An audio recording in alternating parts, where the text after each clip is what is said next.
Assalamualaikum warahmatullahi wabarakatuh.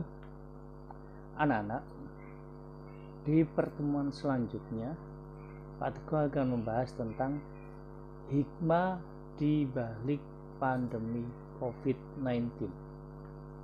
Ya, sebelumnya mari kita berdoa terlebih dahulu agar ilmu yang kita dapat nanti bisa bermanfaat.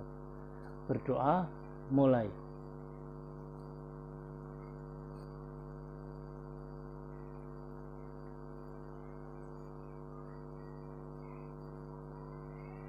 Berdoa selesai. Baiklah anak-anak, judul untuk minggu ini adalah hikmah di balik pandemi COVID-19.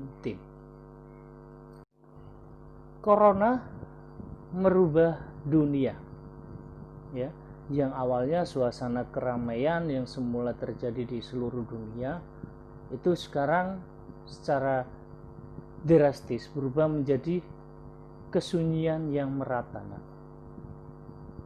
Kita tidak usah melihat negara lain, kita lihat di negara kita sendiri. Negara kita sendiri yang awalnya memiliki sebuah keramaian, contohnya di lokasi wisata, di kalau dilihat di menganti di tempat-tempat warung kopi dan lain sebagainya, itu sekarang mengalami penurunan. Bahkan di jalan raya pun sekarang mulai sepi. Yang kedua, aktivitas sekolah dan perkantoran dirubah menjadi bekerja dan belajar di rumah. Nah, selama ini anak-anak juga sudah mengalami atau merasakan yang namanya belajar di rumah. Ya. Yang ketiga, perusahaan dan industri terpaksa berhenti sesaat dan berdampak pemutusan kerja atau bisa dikatakan dengan PHK. Yang keempat, pertumbuhan ekonomi melambat dan berimbas kepada menurunnya kemampuan ekonomi masyarakat. Nah, banyak masyarakat yang mengeluh tentang penghasilan yang dia dapat gara-gara pandemi COVID-19. Yang terakhir, aktivitas keagamaan yang sakral pun mulai dilakukan yang semula dilakukan di tempat ibadah, ini sekarang banyak yang dilakukan di rumah. Contoh kecil, waktu kemarin kita sholat tarawih, banyak di lingkungan kita itu melakukan sholat tarawihnya ada di rumah. Sholat Idul Fitri kemarin juga ada yang sholat di rumah karena pandemi COVID-19 ini. Berikut ini suasana keramaian yang semula terjadi di seluruh dunia menjadi kesunyian yang merata. Ini adalah gambarannya, nak. Pak Teguh mengambil satu gambar. Ini ada di wilayah Surabaya waktu itu. Ya, waktu awal-awal pandemi COVID-19 itu, ya. Gambar yang kedua ini adalah contoh work from home, ya.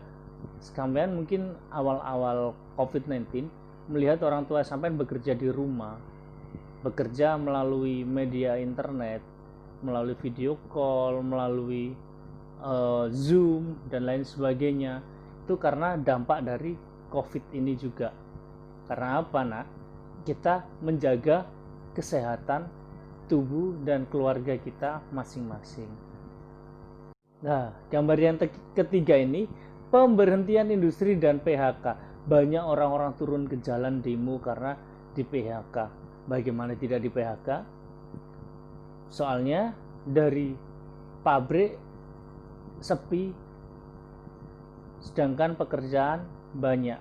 Nah, dalam artian pengeluarannya lebih banyak dibandingkan penghasilan pabrik, maka dengan sangat terpaksa ada salah satu pihak yang dirugikan, yaitu dengan memberhentikan sementara karyawannya atau di PHK.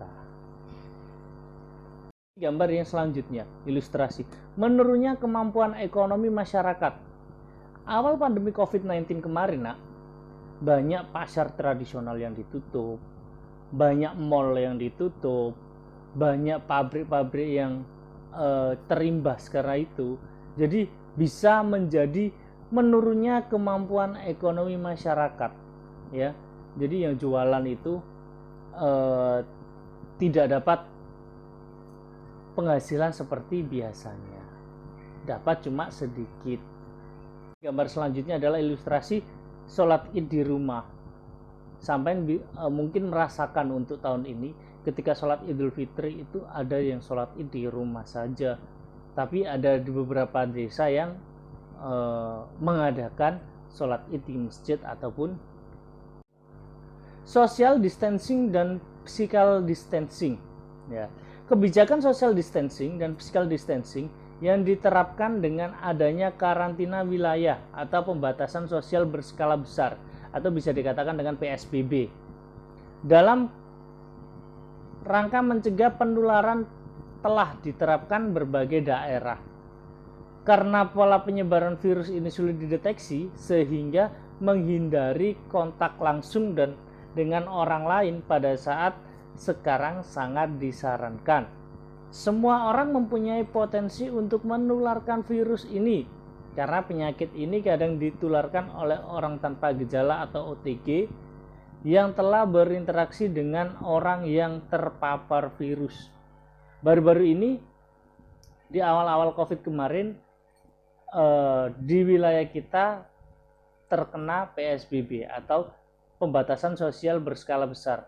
Bukan di wilayah kita saja, bahkan hampir seluruh Indonesia itu menerapkan PSBB, ya. Salah satunya di wilayah kita. Banyak dampak dari PSBB untuk mencegah penyebaran COVID-19, ya. Jadi kita harus mendukung apa yang diterapkan oleh pemerintah. Nah, untuk kebijakan yang diambil, pemerintah negara-negara di dunia yang pertama, ini bukan Indonesia saja ternyata ya yang mengalami PSBB. Beberapa negara juga melakukan PSBB, ya. Yang pertama kalau tidak salah di Wuhan, Cina itu yang awal-awal ditemukannya virus corona di situ, ya. Indonesia juga dan beberapa negara lainnya, ya. Jadi negara-negara yang cenderung terpapar COVID-19 itu yang pertama membentuk PSBB atau melakukan PSBB, pembatasan sosial berskala besar.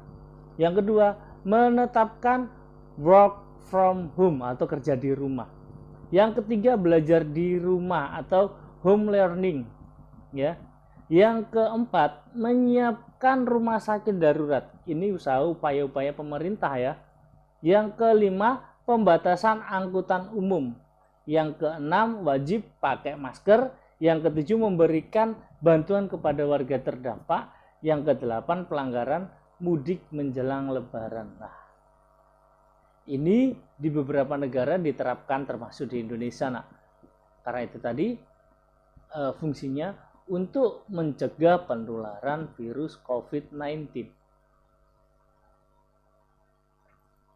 Tapi kita harus bisa mengambil hikmah dari COVID-19 itu, Yang pertama, lahirnya kembali kesadaran akan pentingnya peran pendidikan di keluarga, ya.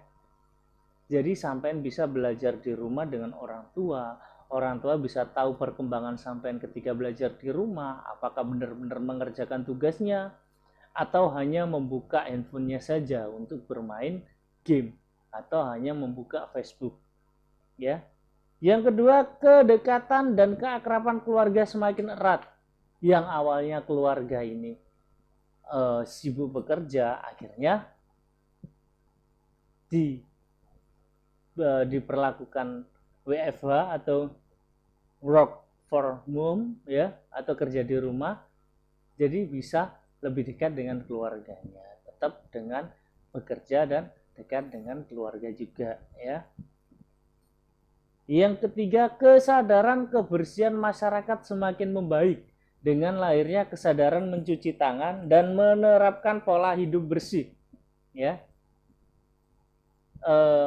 Kita pasti sering lupa untuk mencuci tangan sebelum makan makanan atau setelah menyentuh benda-benda kotor. Ya, contohnya setelah kita membersihkan rumah, itu kan nanti timbul debu yang nempel di tangan, ada kuman-kuman yang menempel di tangan.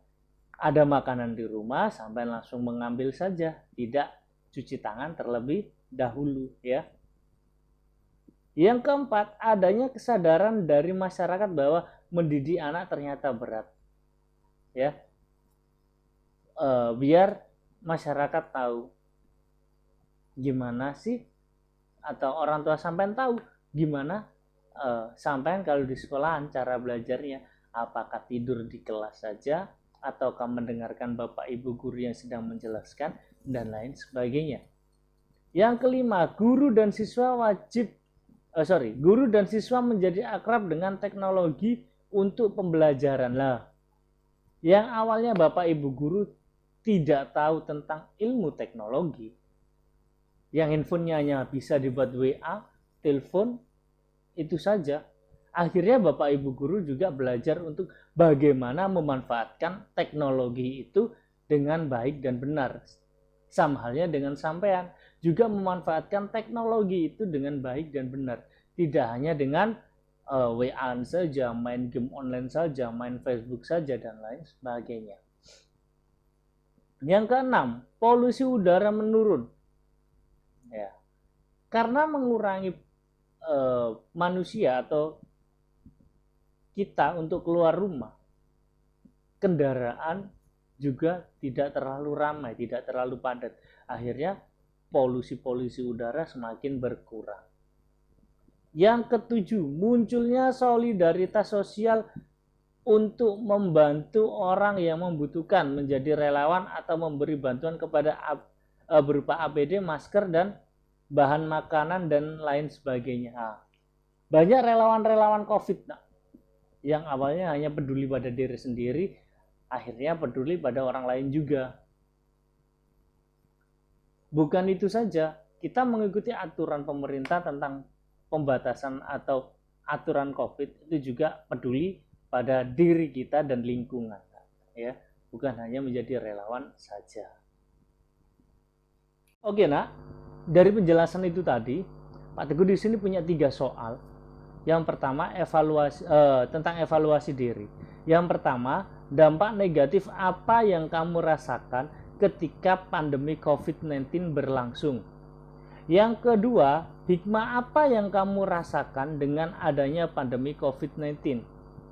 Yang ketiga, apa yang kamu lakukan untuk membantu pemerintah menangani atau mengurangi kasus penyebaran COVID-19.